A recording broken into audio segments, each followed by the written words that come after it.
قدرمنو هیوادوالو دا یو لنډ کلیپ را سره واورئ وروسته زه یو څو خبرې لرم. لیدلی نو دلته داسې څه پراته وو داسې کوم فیولز چې هغې پنډابرید اوس دا رقم ته اور واخیسته خو له دې نه معلومیږي چې دا اور ورته دوی ورته کړی ده له معتادینو یې ځان خلاصوو او نور به یې څه سیاسي اهداف یا هر څه اهداف چې دي خو زه په ډاډ او قسم درته ویلی سم او په دې باندې کره شواهد موجود دي. دغه کلیپ به تاسو اورېدلی وي، تاسو ولیدئ دا کلیپ. ګورئ دلته په واضح ټکو خپله قرار وایي چې دغه ځای ته دوی خپله اور ورته کړی ده او له معتادینو یې ځان خلاص کړ. طالبانو به یې ورته اور ورته کړی ده، قسم هم خوري په دې خبره باندې. ګورئ د خلکو په سترګې به خاورې نه اچوي، اوس د خپل له خبرې نه منکرې چې ما دا خبره نه ده کړې او دا د ثبوت ده. دا سوشل میډیا دلته ټول ثبوتونه پاتې کېږي. او بیا د ستا خبره خوجا اصف د پاکستان وزیر د دفاع راغیستې ده بېرته ریټویټ کړې ده او ټویټ هم دلته پروت ده.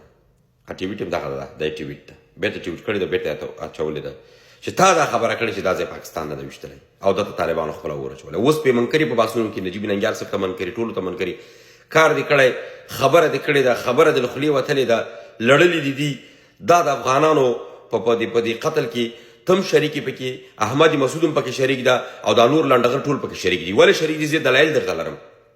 تا وویل چې ټي ټي پي په افغانستان کې ده، تا وویل چې په غزني کې ټي ټي پي ده، تا وویل چې په ننګرهار کې ټي ټي پي ده، تا وویل چې په کونړ کې ټي ټي پي ده. دا ټول ولایتونه پې تا بمبار کړي. تا چې اوس وایي چې 100 میلیونه زیان افغانستان ته 100 میلیونه ډالر نه زیات زیان اوښتی، دا ټول تا اړولی ده. ټي ټي پي د اوسنۍ نه ده. ټي ټي پي د اوس وخت نه فعالیت دی. ټي ټي پي له 2001 نه مخکې جوړه شوې ده، په پاکستان کې فعالیت کوي. دا جنگ پاکستان د بل چا په خولې باندې کوي، دا جنگ د بل چا جنگ د پاکستان یې کوي. پاکستان کا ټي ټي پي باندې بمبار کې، ټي ټي پي په حیات آباد کې ده، ټي ټي پي په باړه کې ده، ټي ټي پي په وزیرستان کې ده، ټي ټي پي په کراچۍ کې ده، ټي ټي پي په اسلام آباد کې ده. په چک پینټونه اچوي، ښکاره ویډیوګانې تاسو ولیدلې. دا جنگ د بل چا پاکستان یې کوي. پاکستان به دې جنگ کې ډېر سخت تاوان وکړي. دا ستاسو په اطمینان باندې وایم، دس تاوان به پکې وکړي. داسې موږ خاص 15 اویا کاله شاوخوا په دې جګړه کې هستو جګړه روانه ده موږ په هېواد کې. موږ په جګړه کې ښه تجربه هم لرو، خو پاکستان به ښه تاوان وکړي. قراره تا احمد مسعود او د احمد مسعود په شمول نور یو تعداد لنډغر چې په سوشل میډیا کې راځي او وایي چې دلته ټي ټي پي دولته کورونه ورته جوړ کړي، دا کړي، دا وطن پې تاسو خراب کړی ده. دا ملت ته به جوابګوی تاسو واستئ. که هر نظام راځي، که هر څه تغییرېږي، که طالب سبا بیا غره ته خېږي، علت و انګېزه به تاسو واستئ او تاسو کړي دي. او ته دونه مهمه سړی نه یې، خو ته چېرته مهمه یې؟ ته دلته مهمه یې چې تا په ریاست جمهوري کې په ریاست دفتر کې کار کړی ده، تا د ولسمشر سلاکاري کړې ده، ته ولسمشر ته سکرټر پاتې شوی، ځکه ته دلته د خلکو رانیولې او ته دا خبرې د پاکستان ته اوس کار کوې. فعلا ته د پاکستان د فوج ویانې کوی، افغانان دي، ګورو به سره دا ملک ده، دا وطن ده، دا خاوره ده.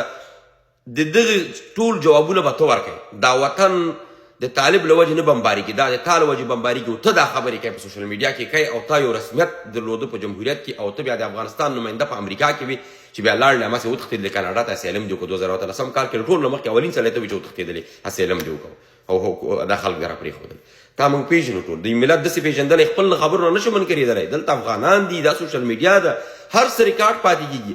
هر څوک چې د خاورې له هېواد سره خیانت کوي، هر څوک چې کومه خبره کوي، د هغه مسؤلیت به اخلي او هغه به په ځان باندې مني او هغه به افغانانو ته جواب ورکوي. افغانانو ته به تاسو بالکل جواب ورکوئ. ته یې نه ورکوئ، تا زوی به یې ورکوي، تا اولاد به یې ورکوي، تا پلار به یې ورکوي، تا غور نیکه به یې ورکوي، تا ټر نیکه به یې ورکوي، تا راتلونکي وپشته به جواب ورکوي. ټول به دا جواب ورکوئ چې چا دغسې کړي نه کړي. دا افغانستان سره دا خیانت ده، دا ثبتېږي، دا ارشیف شو. ټول دا ارشیف شو. تشویش مه کوئ چې هر څوک راځي او د تا دا خبره هم تایید کړې ده، هغوی هم پکې شامل دي. دا خو داسې نه خلاصېږي. تاسو دا څه وړه خبره نه ده. دا د دوه هېوادونو جنګ ده. دلته د افغانستان او د پاکستان سرنوشت ټاکل کېږي. موږ چې کله کله وایو چې احمدشاه بابا تر ډیلي پورې حکومت کړی ده، څنګه یې ډیلي پورې حکومت کړی دی؟